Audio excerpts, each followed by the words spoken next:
Vamos a hablar ahora acerca de la iglesia de Jesús. La iglesia de Jesús. Porque hay muchas iglesias que pertenecen a otras personas. Pero Jesús tiene su iglesia que es de Él. Y espero que todos los que estamos acá seamos la iglesia de Él. Usted sabe que las cosas no son verdad solamente porque las decimos. Usted puede decir muchas cosas que son verdad, sí. Pero la verdad se realza. La verdad es poderosa cuando se vive. Cuando la verdad alcanza un testimonio en nuestra vida. Entonces es que la verdad, tal como dijo Jesús, la verdad nos viene a hacer libres. Hay mucha gente que dice verdades. Se escucha muy bonito. Y es cierto. Pero la pregunta es, ¿cuánto de esa verdad que ellos hablan y dice está operando dentro de ellos? Vive dentro de ellos. Ha causado un testimonio poderoso en sus vidas, de manera que les ha dado una libertad de vida, una altura de vida, una calidad de vida, superioridad de vida. Porque yo escucho a gente hablando cosas muy bonitas, pero están tan atrasados, tan hundidos. Entonces eso quiere decir que lo que ellos hablan no funciona. ¿Entiende? Usted sabe bien que todos nosotros los seres humanos llevamos en el corazón un lugar que le pertenece a Dios. Y por causa de ese vacío espiritual, ese lugar que Dios diseñó en cada hombre que le pertenece a Dios, el hombre siempre está buscando la manera de identificarse con Dios. Por eso cuando usted le pregunta a una persona, ¿verdad? Le dice, ¿usted va a alguna congregación? Oh, sí. ¿Usted cree en Dios? Oh, sí. ¿Usted lee la Biblia? Oh, sí, de vez en cuando. Y su respuesta no se tarda, ¿verdad? Porque él cree, en su manera de pensar, que él tiene una identidad con Dios. Pero esa identidad, eso que nosotros hoy decimos cristianismo, que en estos tiempos, hermanos, es tan liviano, tan suave decir cristiano hoy, es una cosa muy liviana. No era así en los años del Señor Jesús, en los años del primer siglo. De ser cristiano, hermanos, exponerse a los leones, exponerse a la muerte. Hoy todo el mundo es cristiano, ¿verdad que sí? ¿Es cristiano? Oh, sí, yo soy cristiano. Por supuesto, yo no soy un animal. Porque pensamos que ser cristiano es lo que nos separa de verdad del reino animal. Pero ¿sabe qué? Ese cristianismo que nosotros pretendemos tener, ¿verdad? Y que todos vivimos en él, no viene sino de parte de una cultura, de una educación religiosa que nosotros hemos recibido como personas, ¿verdad? Quizás algunos de ustedes estuvieron en algún colegio, un liceo cristiano, donde estudiaron allí también la Biblia, de manera que les inculcaron principios cristianos. Oiga bien, principios cristianos, pero de que sea usted cristiano es otra cosa, ¿verdad que sí? Entonces el Señor Jesús, hermanos, quiere llevarnos en este momento de ese punto del cristianismo religioso, del cristianismo cultural, del cristianismo de la educación, al cristianismo, hermanos, en donde hay una revelación de Cristo, donde hay una relación con Cristo y donde hay una convicción con Cristo. A eso llevó el Señor Jesús a sus discípulos. A una, ¿qué dije yo? A una revelación de quién es Cristo. A una relación con Cristo. Y a una convicción, hermanos, de nuestras vidas en la fe de Cristo. Por eso yo le digo a usted en este día, las cosas las cosas que todo mundo dice, las cosas que todo mundo piensa. La crítica general acerca del Señor Jesús no es lo que importa, ni siquiera lo que nosotros pensamos, hermano. ¿Sabe qué es lo que importa? Lo que importa es la revelación del Padre acerca de Jesucristo. Porque si nos ponemos a pensar, mucha gente piensa miles de cosas acerca de Jesús. Y eso estuvo presente cuando Jesús vino. Ya Él tenía un grupo de personas que tenían cierta crítica de Él, cierto juicio sobre Él. Hoy igualmente. Así que lo que la gente piensa y lo que usted pueda pensar de Jesús no es lo más importante.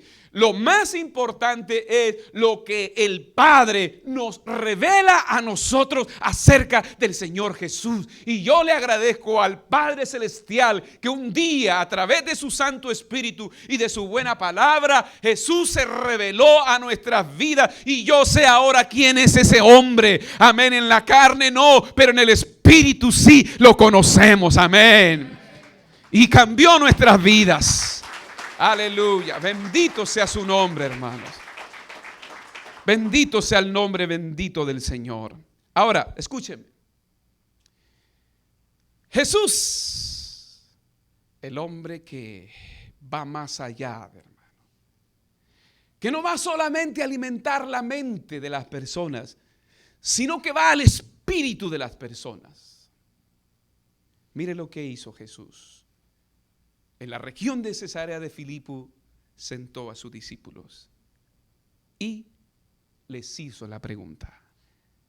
Pero les hizo la pregunta acerca de lo que los demás pensaban acerca de Jesús. Y en el verso 14 nosotros vemos que la respuesta de ellos es inmediata. Pero es inmediata y conjunta. Inmediata y conjunta, porque ellos están bien informados acerca de lo que la gente piensa acerca de Jesús. Y inmediatamente le dicen: Señor, algunos dicen que tú eres Elías, que tú eres Jeremías o alguno de los profetas. Y muy bien acertado. Eso era lo que la gente creía acerca de Jesús, que Él era un profeta, que Él era Elías, que Él era Jeremías o alguno de los profetas. Pero aquí está, esto es lo que me gusta del Señor, porque Él vino a hacer una brecha para que nosotros tengamos una relación con Él, en la que los demás piensen o digan ya no vale aquí, sino lo que Él y usted tienen con Él. Yo le pregunto hoy a usted aquí, ¿usted tiene algún negocio con el Señor Jesús? ¿Alguna relación íntima con Él en la que todo lo que los demás digan a usted le importe poco? Entonces Jesús vino y le dijo a sus discípulos: y vosotros, aquí ya va más específico, más personal, y les dice: y vosotros, ¿quién dicen ustedes que soy yo? Y me gusta porque uno, cuando lee este pasaje, uno puede ver el suspenso. ¿Lo nota usted? Ahí ya ahí no contestaron como todos, ¿verdad que no? Oh, sí, vamos a decir esto. Se callaron. Hubo un suspenso porque la pregunta era directo, como si yo le diría a usted ahora en este momento: si usted falleciera ahora, porque eso no está tan lejos de nosotros, usted está seguro, completamente seguro, sin lugar a duda, que el cielo lo esperaría a usted y que los ángeles estarían con los brazos abiertos para pasarlo al cielo. Así fue el suspenso que Jesús vio en sus discípulos. Se quedaron callados. Pero hubo uno que respondió. Había uno que respondió. Hubo uno, hermano, a quien el cielo se le reveló. Hubo uno a quien el Padre le envió un email, un texto, porque la mente de Pedro se quedó en blanco, como todos. Realmente, ¿qué es Jesús? Y el Padre, hermano, le envió ese correo a Pedro. Le metió, hermano, en el cerebro de Pedro. Porque eso solo lo puede hacer el Espíritu Santo. Una cosa es lo que usted ha aprendido de Cristo, hermano, de por aquí, por allá, el Cristo religioso, el Cristo de la cultura, el Cristo crucificado en una astita ahí todo flaco y con una barbita aquí. Y yo digo, ¿qué Cristo ese más raro? Pero a Pedro el Señor le envió la información y él saltó por el Espíritu que el Padre puso en él y le dijo: tú eres el Cristo, el Hijo del Dios viviente. Amén. Tú eres el Cristo. Uno ve en la respuesta una seguridad, una convicción, hermano, como la que usted y yo tenemos, que Cristo es el Señor. Amén. Él es el Cristo. El Señor, aleluya, felicita a Pedro. Qué hermoso debió haber sido ser felicitado por el Señor, ¿verdad que sí? Si uno se siente tan contento cuando su líder, su pastor, su jefe de trabajo se acerca donde usted y le pone la mano en el hombro y le dice: estoy contento con tu trabajo, me alegra. Usted se queda, ¿verdad?, con el corazón hinchado. Ay, qué bueno, qué bueno. ¿Usted sabe lo que significa que el Señor lo felicite a usted? Qué bendición tuvo Pedro, ¿verdad que sí? Pedro era malcriado y irrumpía aquí lo otro, pero nadie como él, con estas cosas que el Padre le dio, porque le dijo: también tú eres Pedro. Yo te digo que tú eres Pedro. Y yo te felicito a ti, Pedro. Pero te dejo claro que eso que tú me acabas de decir no lo hablaste por tu propia cuenta, ¿verdad? Sino que el Padre que está en los cielos te lo ha revelado. Bendito sea su nombre. La fe que tenemos, hermano, la convicción que tenemos, la revelación del Cristo que yo tengo, al cual seguiré todos los días de mi vida, hermanos, con esposa, con hijos, sin esposa, sin hijos, como sea. Porque yo he decidido mi vida por Él. Porque hay personas que solo siguen a Cristo si la esposa sigue a Cristo, si el esposo sigue a Cristo, entonces siguen a Cristo. Yo voy a seguir a Cristo sin que nadie esté conmigo. Si un día todos se van, ¿me voy a ir yo con ellos?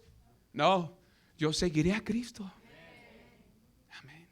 Esa convicción, hermanos, esa fortaleza no me la ha dado carne y sangre.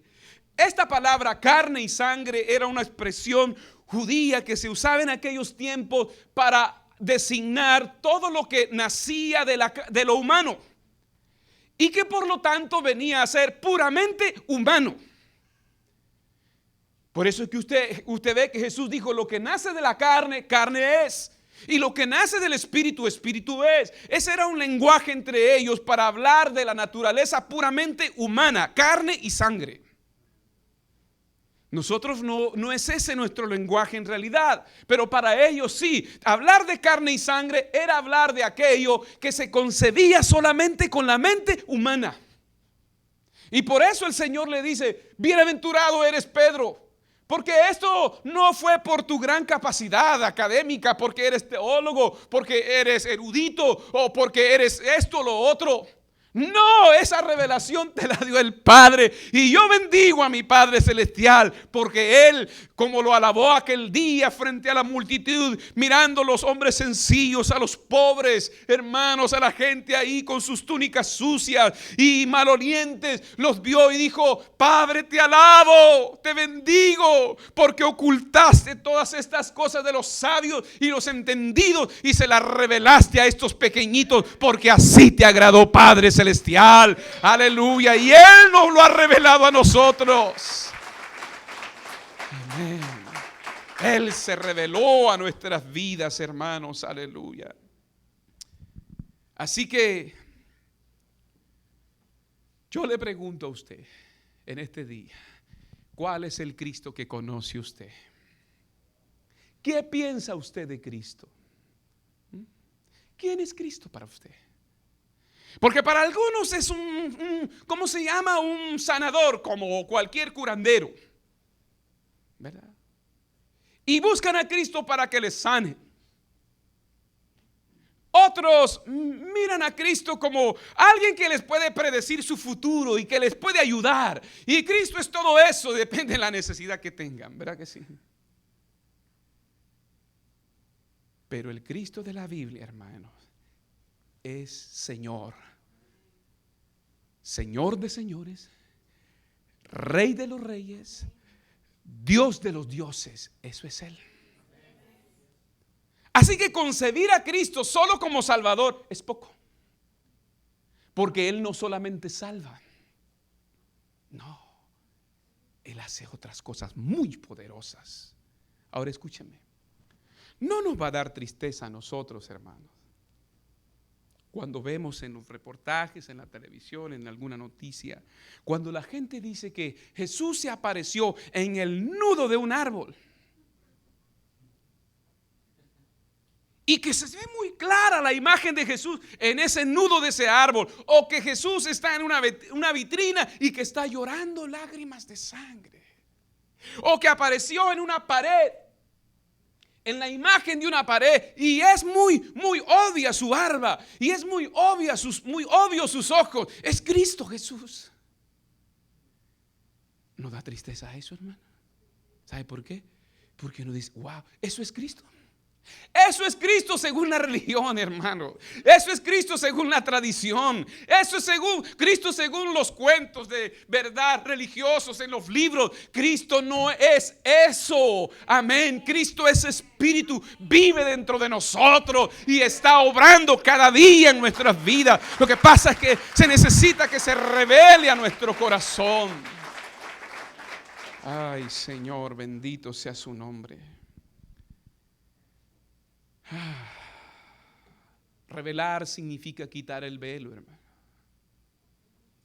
Jesús le dijo, no te lo reveló carne ni sangre, sino mi Padre. Y saben ustedes que ese es el problema. Muchas personas tienen un gran velo acerca de Cristo. No pueden ver a Cristo, ¿verdad? Pero al que a Cristo se le revela, nunca más, hermano, será igual. A mí el Padre me reveló a Cristo Jesús hace muchos años. Y desde que lo conocí a Él, hermano, le digo la verdad, el mundo dejó de tener poder y significado para mí. ¿Entiende? Yo sé que atrae. Yo sé que sus corrientes son fuertes. Yo lo sé. Porque soy humano y a veces las siento. Pero por causa de tener un Cristo revelado dentro de mí, ¿sabe qué pasa? Todo eso se queda a un lado. Porque no toda aquella persona que tiene una revelación de Cristo Jesús, hermano, nunca va a ser igual. Por eso solo aquellos que realmente han tenido una revelación de Él y una relación con Él, hermano, son distintos de los demás. De ahí pueden haber otro tipo de creyentes, creyentes de cultura, creyentes de la iglesia, pero en realidad creyentes en el que su corazón haya una transformación de vida, en la que miren el pecado, Dios mío, me atrae, pero yo sé que me voy a untar, me voy a negar de la maldad, de ese estiércol, no lo quiero. Yo no voy a saciarme del pecado y después quedarme vacío. No, porque Cristo vibra con poder dentro de nosotros. Aleluya, bendito es su nombre. Aleluya. Vamos cerrando. Pero hay algo que me llama la atención acá. Es que el Señor Jesús le dijo a Pedro, esta es nuestra conclusión por ahora. Yo también te digo a ti que tú eres Pedro, y sobre esta roca yo edificaré mi iglesia. Por muchos años yo escuché decir que eso era que el Señor fundó la iglesia sobre una persona específica al que hoy conocemos como Papa, ¿verdad? Y que fue básicamente a quien Dios le dio la iglesia, y él tiene la autoridad y el poder, sus decisiones, todo lo que son sus decisiones se deben respetar porque es la autoridad de la iglesia. Y usted lo ve cómo se mueve así, ¿verdad que sí? Habla esa persona y es una autoridad, es un poder que él tiene, porque en ese círculo, ¿verdad?, se cree que el Señor le dijo a Pedro, ¿verdad?, a Pedro: sobre ti yo voy a edificar la iglesia. ¿Entiende? Pero cuando uno ve por la revelación del Espíritu, no por el simple hecho de mirar así a lo literal, no, por el Espíritu. Lo que el Señor le está diciendo: Pedro, pequeña piedrecita, tú eres una piedra pequeña. Sobre esta roca, ¿verdad que es diferente? Sobre esta gran masa de roca de la revelación que yo te he dado a ti, que el Padre reveló, sobre esa masa, sobre esa gran roca yo voy a edificar mi iglesia. Sobre eso yo la voy a edificar. ¿Sobre qué? ¿Sobre Pedro? No, sobre la revelación de que yo soy el Cristo, el Hijo del Dios viviente. Sobre esa revelación yo edifico la iglesia. Y hasta aquí nosotros vemos cómo la iglesia se edifica. ¿Sobre qué? Sobre esa roca. Yo estoy edificado sobre esa verdad, que Él es el Cristo, el Mesías, el Salvador del mundo, el Hijo de Dios, que vino un día, fue hombre y Dios a la misma vez y nos salvó. Esa es la roca sobre la que yo como iglesia estoy edificado. Amén. Porque el Señor no ha edificado semejante cosa sobre mí, no. Sobre una pequeña piedrecita. ¿Qué sería de la iglesia edificada sobre una cañita, como Simón, que significa cañita seca, pequeña y seca? O sobre una piedrita pequeña. No, la edificó sobre la masa principal, la principal piedra del ángulo, que es nuestro Señor Jesucristo. Escúchame, hermano, usted no está edificado en mí. No, usted no está edificado en ningún líder, ni el mejor orador, ni el mejor predicador y maestro. Usted está edificado sobre Cristo Jesús. Y si Él es su roca, vendrán vendavales, vendrán vientos y darán contra usted, y usted no caerá, porque usted está fundado sobre esa roca inconmovible de los siglos. Amén. Aleluya. La palabra es en griego eclesia. Y la palabra eclesia significa asamblea, una congregación. O sea que cuando Jesús dijo: sobre esta roca edificaré mi iglesia, está hablando de que iba a edificar sobre esa revelación su congregación, su asamblea, su pueblo. Pero esta palabra eclesia viene del verbo ekaleo. Y la palabra ekaleo significa llamar, sacar, y nos da la idea de un grupo llamado y sacado para algo específico. Así que si formamos el concepto entonces de la iglesia, entonces sería, si eclesia significa asamblea, ¿verdad que sí? Congregación. Y viene del verbo ekaleo, que significa llamar. Entonces, si unimos estas dos cosas, nos da como resultado que hay una congregación, hay un pueblo llamado. ¿Me entiende? Llamado, pero ¿quién lo llamó? El Señor Jesucristo.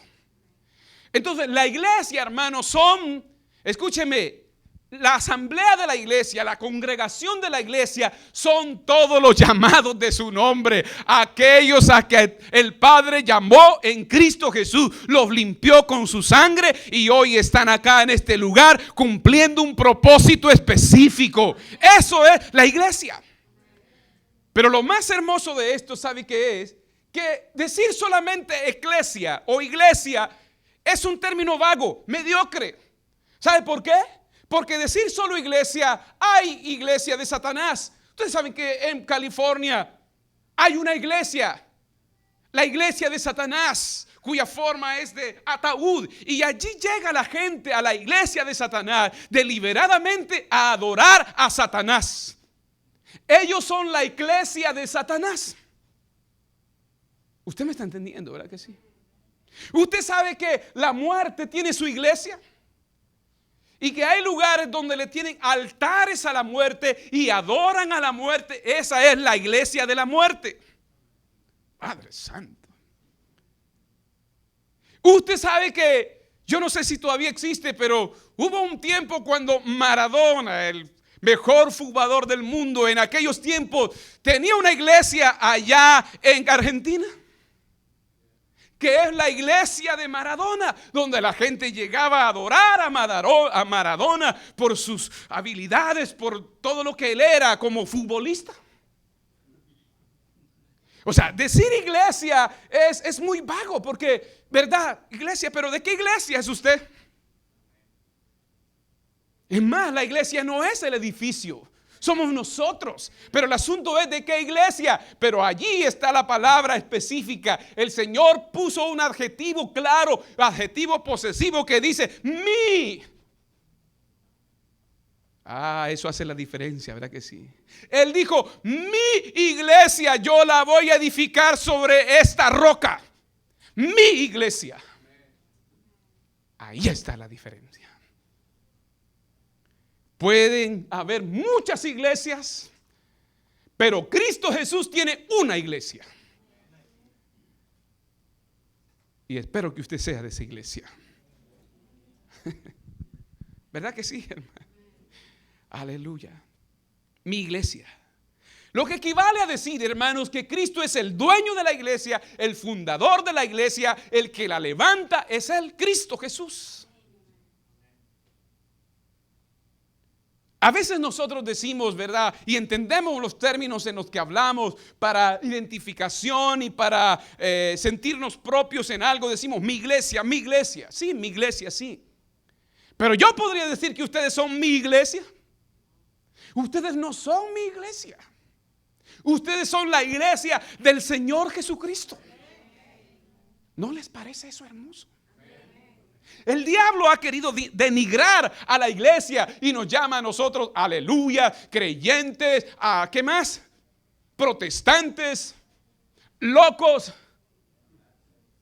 Que digan lo que quieran. ¿Verdad que sí? Hoy ya no es tanto, hermano, como en los años pasados, cuando ahí va el aleluya, ¿se acuerdo? Cuando yo comencé en el evangelio. Ahí iba uno con su Biblia para el culto, ahí va ese aleluya, ahí va ese fanático. Y se burlaban de uno, hermanos. Ese creyente, y habían dicho, creyente, soy creyente, creyente de la verdad en Cristo Jesús. Así que yo quiero decirle a usted en este día que usted no pertenece. Si usted, fíjese bien esa iglesia, usted no pertenece a un grupito de fracasados, a un grupito de enfermos fanáticos. ¿Sabe cómo la Biblia llama a la iglesia de Él? La llama su cuerpo, la plenitud de Dios, lo que Él llena todo en todo. Él llama a su iglesia como los santificados, como los victoriosos, como los conquistadores. Así el Señor llama a su iglesia. Y si usted es su iglesia, usted es eso. Amén. Usted es eso. Por muchos años la gente ha creído que esa iglesita y esa iglesita, mírela ahora, sigue creciendo porque Él la está edificando. Y seguiremos creciendo. Somos la iglesia. Pero cierro diciéndole esto a ustedes. Amén. ¿Qué debemos hacer para pertenecer a esa iglesia? Amén. Aquí viene la parte específica, la parte clara.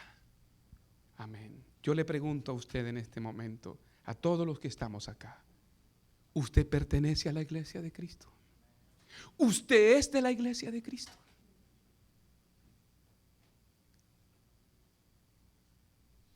Y si su respuesta es sí, pastor, porque mi papá me llevaba a la iglesia y me enseñaron acerca de la Biblia.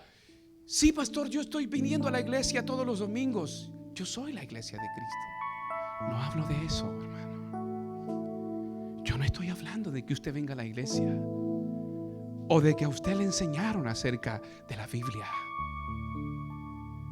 De lo que yo estoy hablando es, si a usted el Padre le ha revelado a Cristo Jesús, y si usted tiene una relación con Cristo Jesús cada mañana,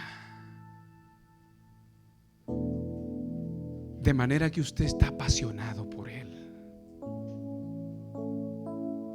Hay algo que a mí me apasiona, hermana, y por lo que yo vivo apasionado todo el tiempo. Hay cosas bonitas que yo he experimentado, hermano, muy bonitas en mi vida, preciosas. Ver nacer a mis hijos, estar en sus partos, quizás ir a algún lugar por ahí, estar de vacaciones. Todo eso es bonito. Pero ¿sabe qué pasa? Lo lamentable de todo eso es que se va y queda registrado en nuestra mente como un sueño solamente.